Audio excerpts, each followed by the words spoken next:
Bem-vindas e bem-vindos a Français Partout, agora em formato podcast. Aqui falamos de atualidades e cultura do mundo francófono, um programa feito para você que é iniciante no francês. Moi, c'est Paula. Moi, c'est Philippe. C'est parti?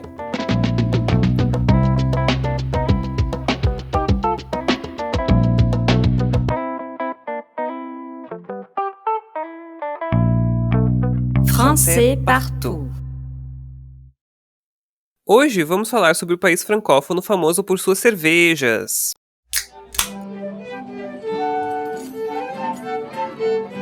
Oui, aujourd'hui, on parle de la Belgique. Sua população quase se iguala à da cidade de São Paulo, cerca de 12 milhões de habitantes. Mas, por ser um país pequeno, com um tamanho comparável ao estado do Rio de Janeiro, o número de habitantes por metro quadrado chega a ser 3 vezes maior que o da França. E uma coisa é certa, esses metros quadrados abrigam muitas culturas diferentes.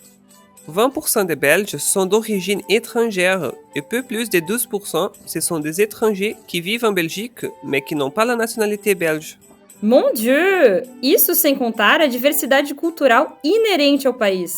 A Bélgica é oficialmente trilingue. Sim, ela é dividida em 3 comunidades linguísticas: francesa, flamenga e alemã. Ela se divide também em 3 regiões. Região de Bruxelles Capitale, no centro, oficialmente bilíngue, mas majoritariamente francófona. Região flamande, que fala holandês e é localizada no norte. E região de la Wallonie, francófona, localizada ao sul. É na região da Wallonie que fica a comunidade alemã, perto da fronteira com a Alemanha. Convenhamos, não é à toa que o país adotou o federalismo. Cada região seria uma entidade federativa, influente principalmente em sua economia regional. Mas o que mais surpreende algumas pessoas é que a Bélgica é uma monarquia. Ouais, c'est vrai! A família real se mantém desde a criação do país, em 1830. Estão atualmente no trono la reine Mathilde et le roi des Belges, Philippe. C'est moi! Segundo a Constituição belga, o rei deteria poderes executivos, como, por exemplo, nomear ministros. Mas sua atuação é, na verdade, limitada. Assim como as demais famílias reais, os reis da Bélgica costumam aparecer e discursar principalmente em datas comemorativas, como no 21 juillet, la fête nationale. Falando em Dia da Independência, a história do país é perpassada pela de seus vizinhos, e o seu território foi muito disputado, chegando a ser chamado de Campo de Batalha da Europa. Champ de bataille. Atualmente, a Bélgica continua sendo importante na Europa. Elle est l'un des 6 pays fondateurs de l'Union européenne et accueille à Bruxelles le Conseil de l'Union européenne, la Commission européenne et les commissions du Parlement européen, ainsi que d'autres organisations internationales comme l'OTAN. C'est déjà pas mal. On passe aux curiosités? Pour continuer dans le domaine législatif, curiosité numéro 1. La Belgique est le seul et unique pays au monde qui compte 6 parlements. Sim, como já falamos, ela é um estado federal com 3 comunidades e 3 regiões. Então, existe um parlamento para cada uma delas. Mon Dieu, ça fait beaucoup de choses. Numéro 2. A Bélgica não é só cerveja. Ela também é famosa pelas suas fritas. En Belgique, chaque quartier, ou presque, possède sa baraque à frites. Oui, les frites font partie de l'identité nationale et sont considérées comme spéciales. Mas qual é o segredo das batatas fritas belgas?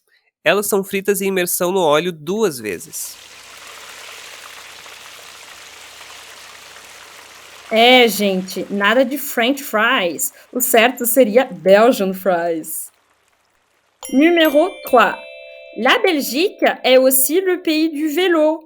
A Bélgica tem muitas ciclovias. E para longas distâncias também.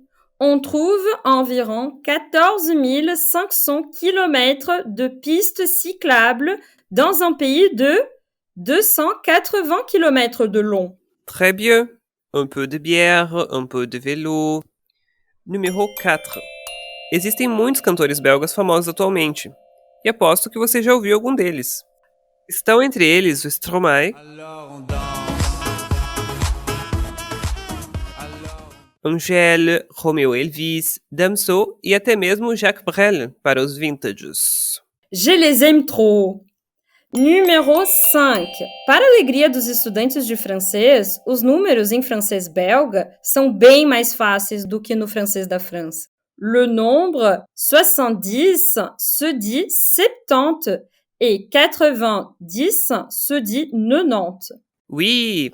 E as diferenças linguísticas não param por aí. Assim como no Canadá, na Bélgica, o café da manhã chama-se déjeuner, o almoço dîner e a última refeição souper. Querem nos enlouquecer. Et on garde le meilleur pour la fin. Número 6. A Bélgica também é especialista em chocolate. Ce pays se distingue par la qualité de son chocolat, de ses artisans chocolatiers et de ses marques de renommée internationale. D'ailleurs, le chocolatier belge Pierre Marcolini vient d'obtenir le titre de meilleur pâtissier du monde pour la deuxième fois en 25 ans. A praline é o tipo mais famoso dos chocolates belgas. Mais attention! Alors qu'en France, elle est définie comme une amande ou une noisette grillée enrobée de sucre, en Belgique, elle est constituée de bonbons au chocolat fourré. Délicieux!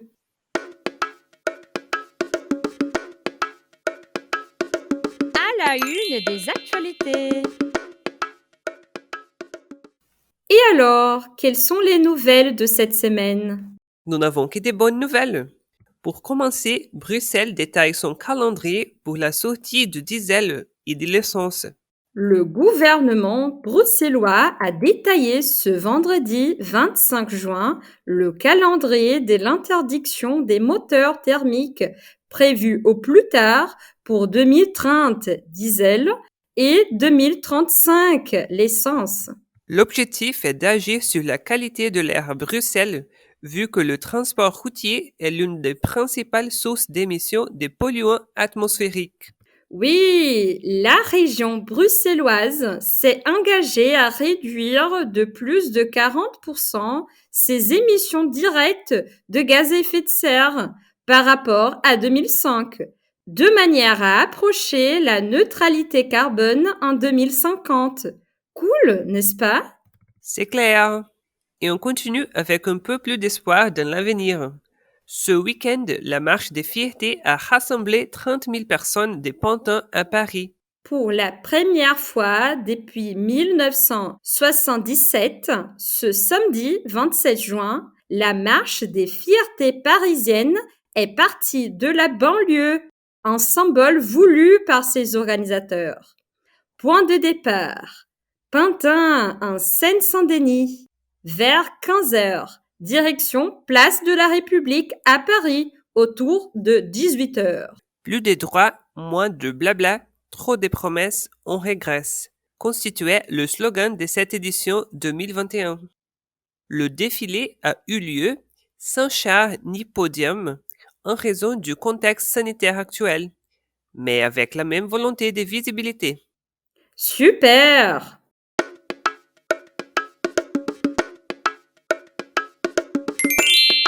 Mot du jour. Alors, quel est le mot d'aujourd'hui? Le mot du jour est une expression typiquement belge. C'est le brol. En Belgique, brol signifie un ensemble d'objets disparates ou encore le désordre. Le brol, c'est un synonyme de l'expression française bordel, mais avec un sens plus optimiste et léger. Ce n'est pas du tout péjoratif. Mais le brol n'a pas une seule et unique signification. Tout dépend du contexte. Par exemple, on peut dire « Il y a un brol monstre dans ta chambre ». D'ailleurs, c'est aussi le nom du célèbre album de la chanteuse belge Angèle, lancé en 2018.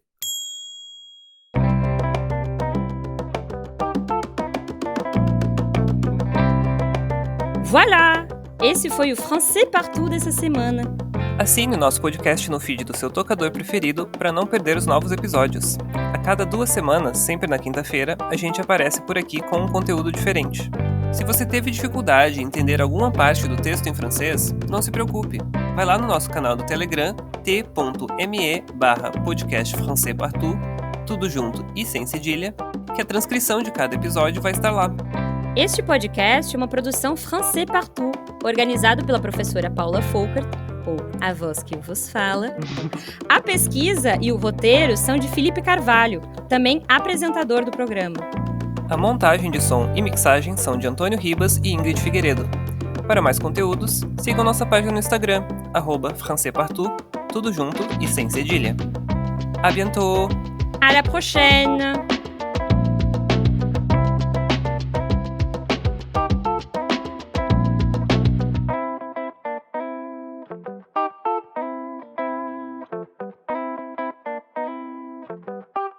Stop!